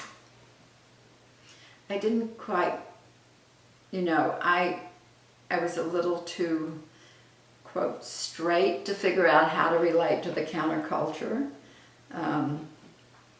although I was drawn to it. And certainly, if you'd asked any of my family members, they would have described me as a hippie. I was not a good hippie, but I was, I certainly related to aspects of it. I liked the music. It was a good time. Talk a bit about the music and other sort of cultural products at the time, books or films, art, or things that you were encountering, how they resonated with you, if at all, motivated you to do something, felt something through them.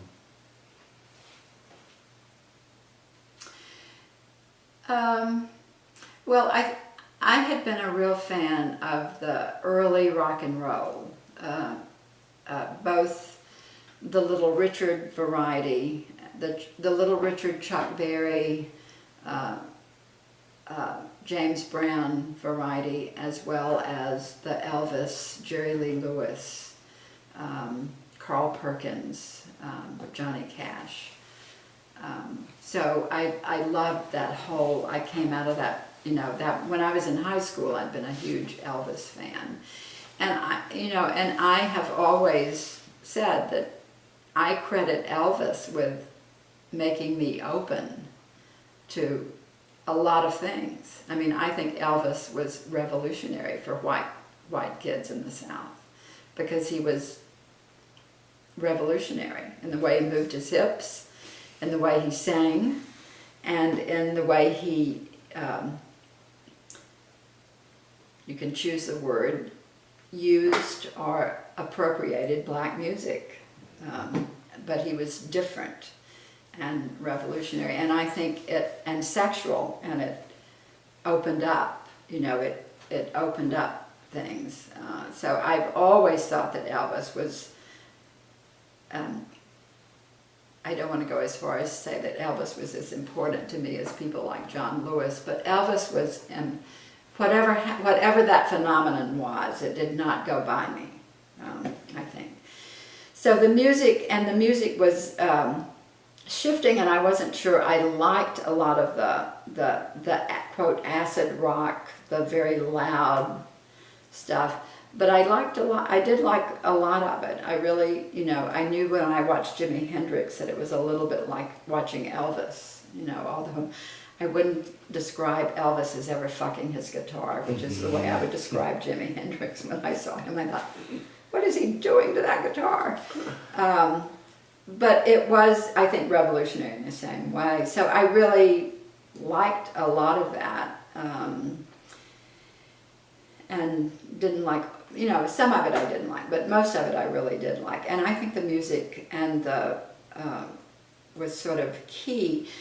The Hampton Grease Band, I think, is an important piece of the Bird history. It was a local band, so forth. I did go to the Atlanta Pop Festival, which was really the only big pop festival I ever attended. I drove down on a Saturday night and drove back early on a Sunday morning because my family was arriving. And In DC. no, in Atlanta. I was in Atlanta during the Atlanta Pop Festival. Oh, and you drove down Drove to, to, where was it? It was south of Atlanta somewhere. yeah, just a little Not too bit far south. yeah. But I did drive down to that. It was my, and I remember we were just, I do remember and saw Jimi Hendrix play the national anthem at midnight. I mean, that's what I remember. So what a great memory that is. But I think it was all of a piece. The music, the counterculture, the bird was certainly a big piece of that. Parts of it I was just, but I was still balancing a lot of different things. I mean, I was still, in my day job, I was writing proposals and doing different kind of things. And so there was a way in which I didn't feel free to just sort of let go and be a hippie because I had these, I had commitments and work that I thought was important to do. And I think I think I've mentioned this before, that strain between the counterculture and the political life was always there with other bird people as well as for me. And I tended more toward understanding my, as Casey Hayden would say, remembering who my tribe was, which was the civil rights, the freedom movement, and how to do political work to keep that going. So it was a little bit of a, but I think at the same time the counterculture movement created a lot of room for political people to continue to do work. And so I think it was, Atlanta was a good place to be during that time. In what sense did the counterculture create room? Well, I think it just, it widened spaces. I mean, you could be, the bird had an audience, and so you would have, hippies would sell and buy the bird, but inside that bird would be articles on the anti-war movement, on international issues, on women's issues, etc. So you had a way of getting, in the same way that we were struggling with how to get information out from the Institute, the bird was a fabulous way of getting a lot of information out to a lot of different people. And it was being read by a lot of different people. So the bird was an incredible political organ, I think, and with a wide reach. So I think that it did help. What about, you talked about early rock and roll and then into acid rock. What about folk? Folk I had, when I had been at Scarrett, my good friend Archie Allen had brought me the first Dylan album.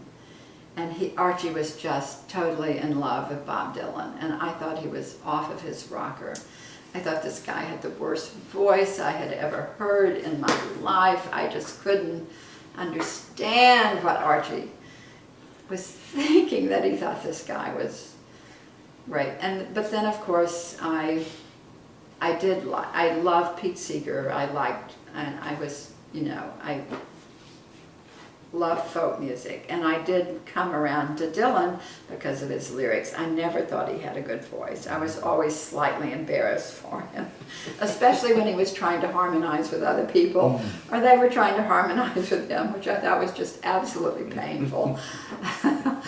But I did come around to Dylan in terms of many of his lyrics, and I went to see him, I think in Atlanta, years later when he was into his religious phase.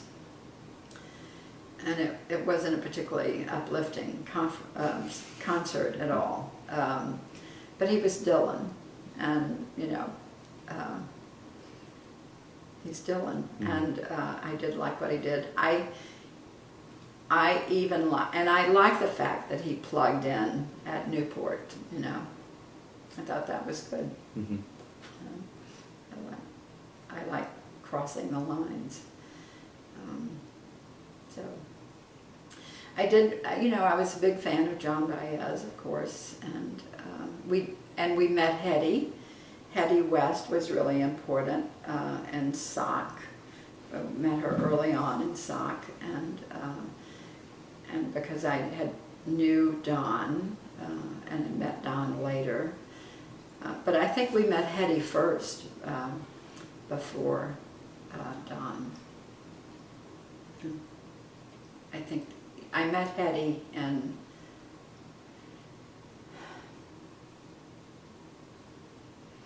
no, I'm not going to say that. I don't know whether Hetty was in Hazard, Kentucky or not. There's another, Phil Oakes and another woman folk singer were in Hazard, Kentucky at the Harlan Miners Conference, but I don't know that Hetty was there. But at some point I do believe I met Hetty before I met Don. And that was a different kind of folk. It was a folk that wasn't popular, it was, you know, real folk music. It was people like Guy Carawan, who I would have met by that time as well, who weren't stars, but who were folk musicians, and using music to bring people together. And of course you had to know all of those lyrics because you always had to sing those songs at those meetings. Mhm. And what about books? Like you mentioned the Betty Friedan. Were there any other books that you were reading at the time? I talked to you, and I think we were off camera when I was talking to you about Martin Duberman. Mm-hmm. The book on Black Mountain was, you know, to this day, it's one that I rank it as one of the best books I've ever read. I rank it up there now with a book called The Hare with Amber Eyes, which I also think is a phenomenal book, but another memoir. But I thought Duberman's book, because Duberman's book just absolutely dynamited the idea that historians were objective. I mean, it just blew the whole concept to pieces, and not only sort of tore apart the idea, but aggressively sort of embraced subjectivity in a way that is pretty amazing. And it came out probably in the early 70s, because there's a review. I did a review of that book in the No More Moaning issue, and it was. You know, I found it to just be really inspirational and a wonderful, wonderful book, and approached history differently from then on, I think, as a way of having read that. There was a book called Five Smooth Stones, and I don't remember exactly when I read the book. It's a novel about interracial issues, and it was really, that had a big impact on me. The writings of Will Campbell, Race and Renewal of the Church, was a very important book for me at the point when I was at Scarrett College and just beginning to have an awareness about racial issues.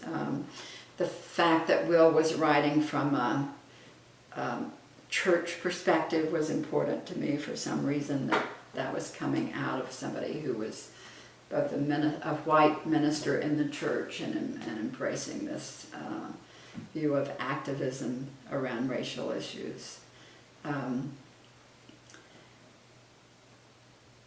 I did read the Baldwin books. I don't remember them having a particular impact, though, at the time. I'm blanking on other things that may have been important.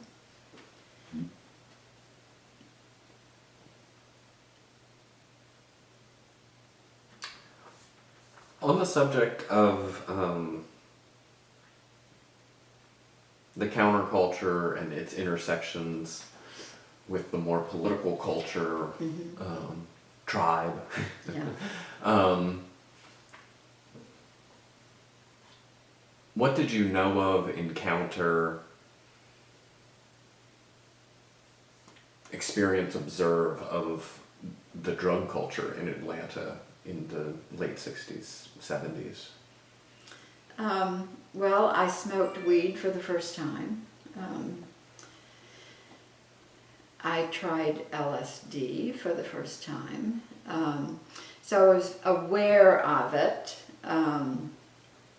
I didn't do well. I wasn't a good drug culture person. I would tend to go to sleep if I smoked pot. And LSD just made me paranoid the one time I took it. So I didn't do that ever again.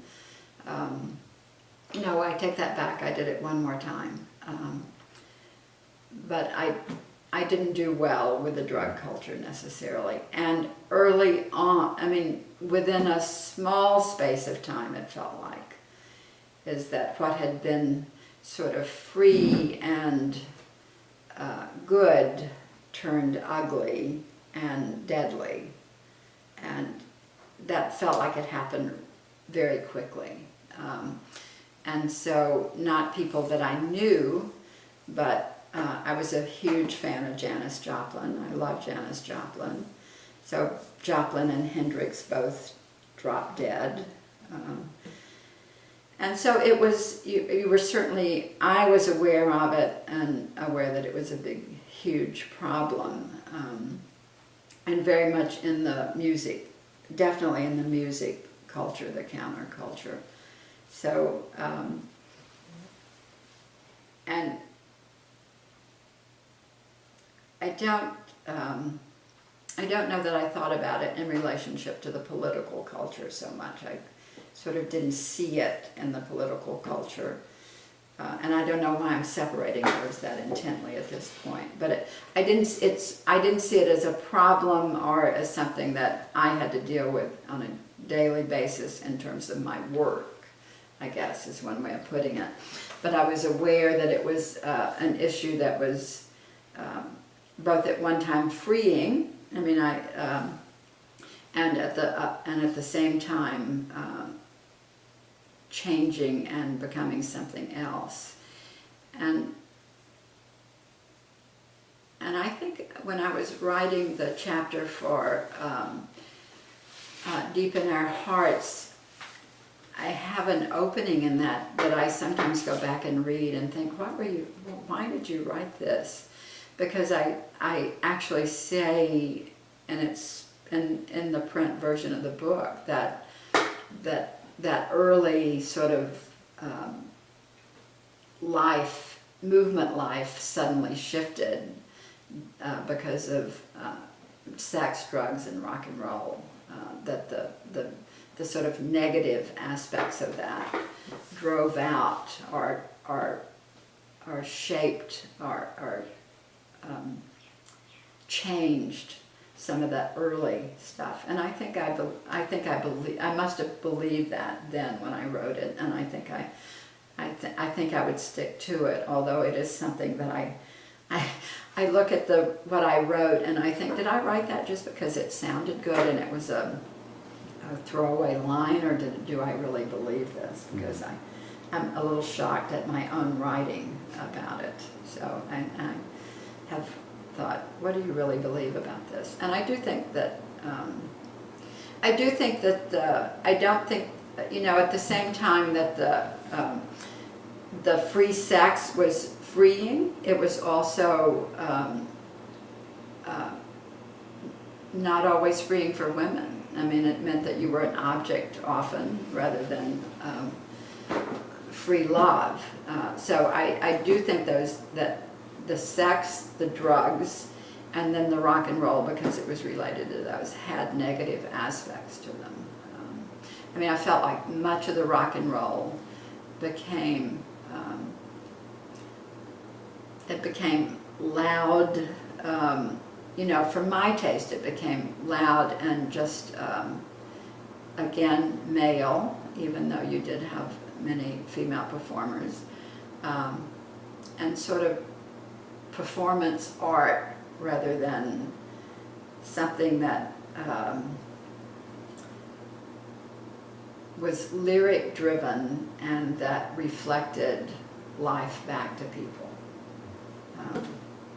And I'd have to think a lot more about that before I said anything more about it, because I'm just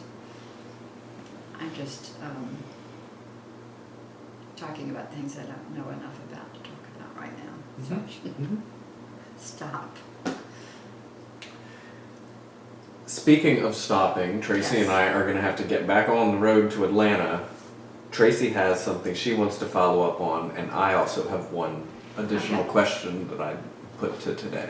So during this time, Yeah. because you, and it made me think when you said your parents were, your family was coming down when you went to the pop festival. Yeah. And you've talked to us a little bit this weekend about how your parents and your family generally is more conservative. How were you talking to them about the work you were doing? That was my that was the last question Oh, I was okay. going to ask too.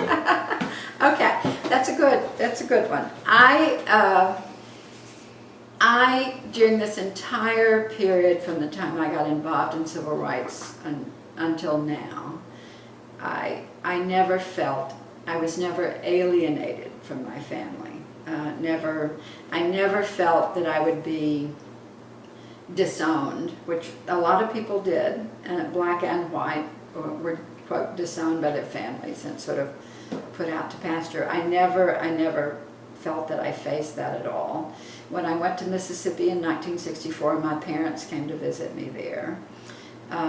My immediate family is, I wouldn't call them progressive, but they're democratic, and they're, the way I've always framed it is I never, ever picked up on the fact that my mother and father feared black people. And I think the fear of the other is what drives a lot of racism. And I never got that from them. I never had that from them. I remember hearing a conversation in the 1950s where my father supported the Supreme Court decision on school desegregation. So I was never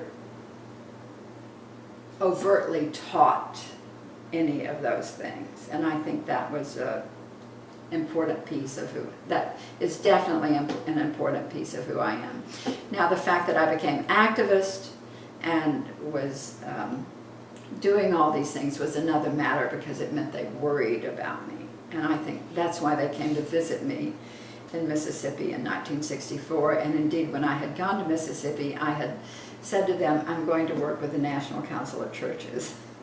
I had not said I'm going to work with the Council of Federated Organizations or the NAACP. And I don't know why. I thought that would reassure them. They were watching the news, they knew. And so they came down to visit me. They always liked my friends. They liked Ed Hamlet. Ed Hamlet would come and visit our house. Sock people would come and visit our house. They were always welcome. And when they left Mississippi, they took 2 of the project workers and drove them north into Mississippi. I don't imagine they knew that they were probably being followed by the FBI when they did that, but my guess is they were, because the FBI was following people. Or somebody, Klan or somebody was following people that summer. But so I had a fairly, I maintained a good relationship with my family throughout this time. I will say, I came back sort of hungover from no sleep, mostly, from the Atlanta Pop Festival, and rallied myself into a different mode for this visit from my family. So it was, it was different, and I was juggling, certainly. But and my mother, my mother was never, when my mother went to work at Oak Ridge, and after I was born, I was less than a year old when she went to work at Oak Ridge for the first time in her life, in a public work job, essentially a Rosie the Riveter. She was driving a payroll truck or wagon. She called it a wagon for the Army. So she went around delivering, I guess, payroll checks to the people at Oak Ridge. And that was her first public job. And she never, again, went back to being, she was never a housewife after that. I never knew my mother as a housewife. I always knew her as someone who worked outside the home, and she preferred it that way. She was never a good housekeeper or cook. She didn't care about those things. She didn't teach me to care about those things, and I'm eternally grateful to her for that. I never felt that that was an image that I had to do.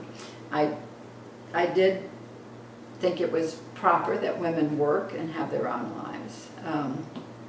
So I had good, strong relationships with both parents. The other thing that happened, and I imagine I've talked about this before on here, the year after I graduated from college and was working at the Methodist Publishing House and still very involved in the Nashville movement, John Lewis, Lester McKinney, David Kotelchuk and I drove to it. We were driving to Atlanta in my car to a conference, and we had an accident. Lester McKinney was driving the car. Lester's an African-American guy involved in SNCC, and the car flipped over, and we were in this rural part of Tennessee, and people kept asking us where the other car was because they couldn't imagine that we were all in the same car. But the car it was my car, quote, my car, but it was in my parents' name. And so all of the insurance and all of the residuals of that accident came back to be dealt with here in Savannah, Tennessee. And my parents were great about it. And I was expecting, what were you thinking, letting somebody else drive the car, or letting this African, it did not happen. So I had good support, I think, from my family. I think that, which is not to say that they didn't recognize that I was different and that I was going to be different and do different things. I think my mother had some pride in that, which it took me a long time to understand that she did have that. But I think she did. But I was given permission to do those things without feeling that I would be not welcome at home. So that was, and I think that was, I think had I felt that I wouldn't have been welcome, I probably wouldn't have done some of those things. So that was really, really important to me. But I was different. You know, I clearly was going on a different path. I was showing no interest in getting married and having a family. My brother and I were the only two people in my immediate family to get a college degree. My brother had gone on to become a success in the usual sense of that term by joining the Army as an officer and becoming a lieutenant, and then working his way up to being a colonel and earning a good middle income. I, on the other hand, had gotten a college degree, and what had I done? I had squandered it by going to work for $20 a week for an organization. And so it was to their credit that they somehow or other managed this, I think. And they didn't ever say that to me. They didn't ever say, you squandered your 4-year degree. But I'm absolutely positive they must have thought, what is she thinking and why is she doing this? But I didn't feel pressure about any of that. So I was always very close with my sister, who's here. My brother, who's in the Army, and I had my father died in late 1968 or early 1969. My brother was stationed in Vietnam and came home. I came home, of course, and over the course of the days that we were together, at some point we were sitting in my mother's kitchen and we got into a huge fight about Vietnam, where we were each being quite honest with each other about what we were thinking. I mean, he was in Vietnam, stationed in Vietnam, representing, he wasn't exactly thrilled about the anti-war movement. I, on the other hand, was very much involved in the anti-war movement. So it turned into this little bit of a shouting match. But what I remember of it is that it was completely honest, and my mother was sitting there listening to it. And after that, relationships with my brother improved greatly. I mean, because we had both said, we both knew where each other stood on things. I remember saying to him, he said, "You don't understand, I'm there. You don't understand what is happening." And it was true, I didn't.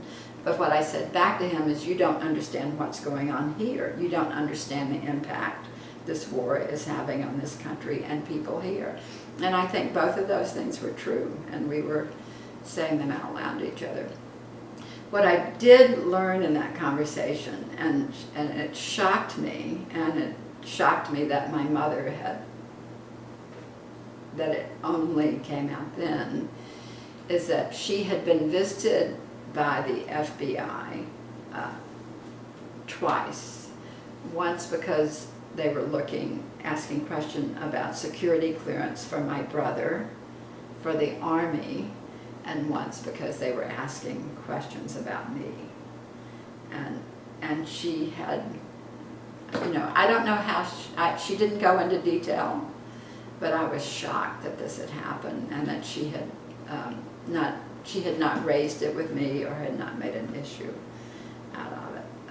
But I think that fact alone represents the divisions in our family, and what she was balancing at the time. So I never felt that I didn't have that support, but I was clearly on a different path, and making my own way, but I had permission to do that, essentially. How long did she live? My mother lived until she was 88, and lived in her own house until she died.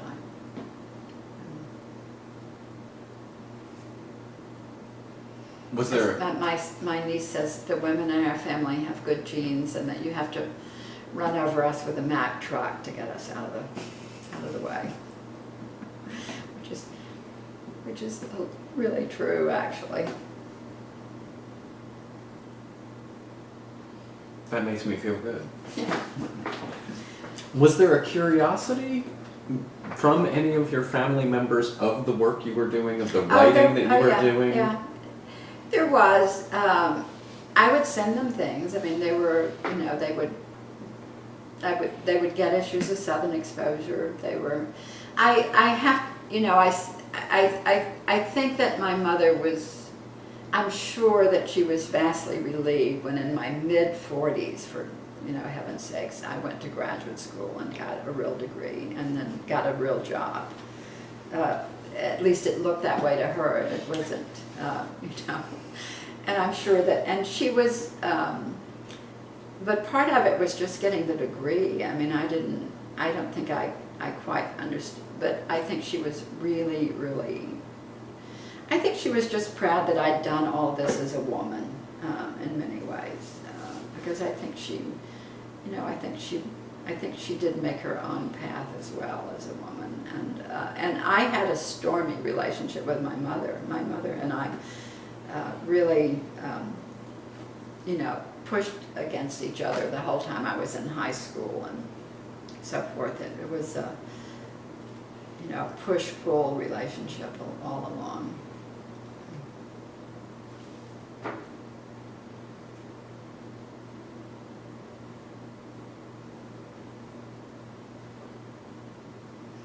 Did I answer, or was there another piece? Well, thank you so much for what we've talked about today, yesterday, all of your hospitality in having us here. This has been a wonderful weekend. You'll have to come back. And